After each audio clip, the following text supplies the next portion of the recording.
Komatireddy brothers అంటే నల్గొండలో కీలకం. సుదీర్ఘకాలం పాటు కాంగ్రెస్ని మోస్తున్నారు. వాళ్ళ సొంత సంపాదననే జనాలకు ఖర్చు పెడుతుంటారు. అయితే ఆ సంపాదన రాజకీయ పరంగా సంపాదించుకున్న కాంట్రాక్టుల వల్ల అని విపక్షాలు విమర్శించిన ఎవడి వ్యాపారం వాడిదే. దాంట్లో అది ప్రజలకు ఖర్చు పెట్టాలని లేదు కదా. ఆ విధంగా వీళ్ళిద్దరికీ పబ్లిక్లో మంచి పేరే ఉంది.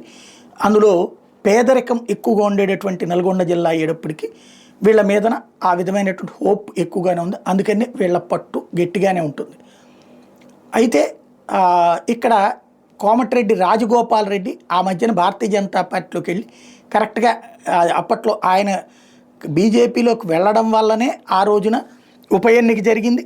ఆ మునుగోడు ఉప ఎన్నికలో ఓటమి పాలవ్వడం, ఆ తర్వాతన బీజేపీలో చివరిదాకా ఉండి ఇక అది గెలవదనుకోగానే కాంగ్రెస్ పార్టీలోకి చేరారు. కాంగ్రెస్ గెలుస్తుందన్న నమ్మకం రాగానే ప్రభుత్వం మీద వ్యతిరేకత ఉంది, కానీ అది బీజేపీ క్యాచ్ చేసుకోలేకపోతుంది అనుకోగానే ఇటు కాంగ్రెస్లో చేరారు. రాహుల్ గాంధీతో మాట్లాడుకుని మరీ చేరారు. అతన్ని చేరనీయకుండా చూడడానికి రేవంత్ రెడ్డి ప్రయత్నించిన అక్కడ పైన మేనేజ్ చేసుకుని రాగలిగారు.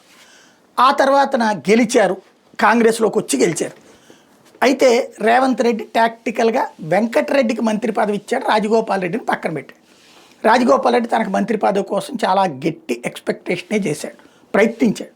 ఫస్ట్ ఛాన్స్ రాల. మొన్న కొత్తగా 2-3 పేర్లు అన్నప్పుడు అప్పుడు మళ్ళీ చర్చకు వచ్చింది. వెంకటరెడ్డి తనకు వస్తుంది మంత్రి పదవి అని నమ్మాడు. అవ్వలేదు. ఎందుకంటే ఒకే ఇంట్లో ఒకే అన్నదమ్ముల్లో ఇద్దరికి ఎట్లా అన్నటువంటి పాయింట్ని రేవంత్ రెడ్డి అధిష్టానం దగ్గర ఒప్పించి జాగ్రత్తగా మేనేజ్ చేసుకున్నాడు.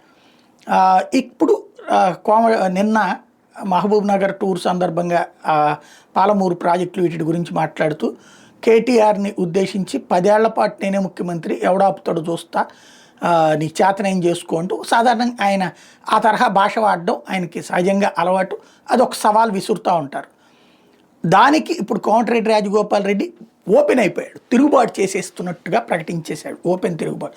ఎందుకంటే తిరుగుబాటు చేసే జగ్గారెడ్డి, ఉత్తమ్ కుమార్ రెడ్డి, బట్టి విక్రమార్క, మహేష్ గౌడ్ వీళ్ళందరినీ జాగ్రత్తగా మేనేజ్ చేయగలిగాడు. ఇప్పుడు అసలు ఇక పోటీ లేదు రేవంత్కి.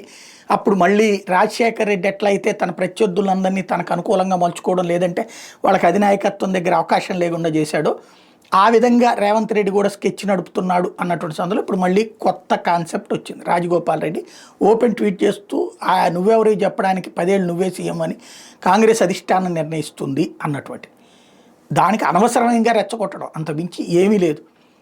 అనవసరంగా బయటపడిపోయాడు రాజగోపాల్ రెడ్డి. ఇప్పుడు ఎందుకు దాంతో? ఇప్పుడు ఆయన అన్నంత మాత్రం 10 ఏళ్ళు ఉంచుతారా? నెక్స్ట్ బీసీని సీఎం చేస్తారు, లేకపోతే అసలు కాంగ్రెస్ పార్టీ ఉంటుందా లేదా అది తర్వాత.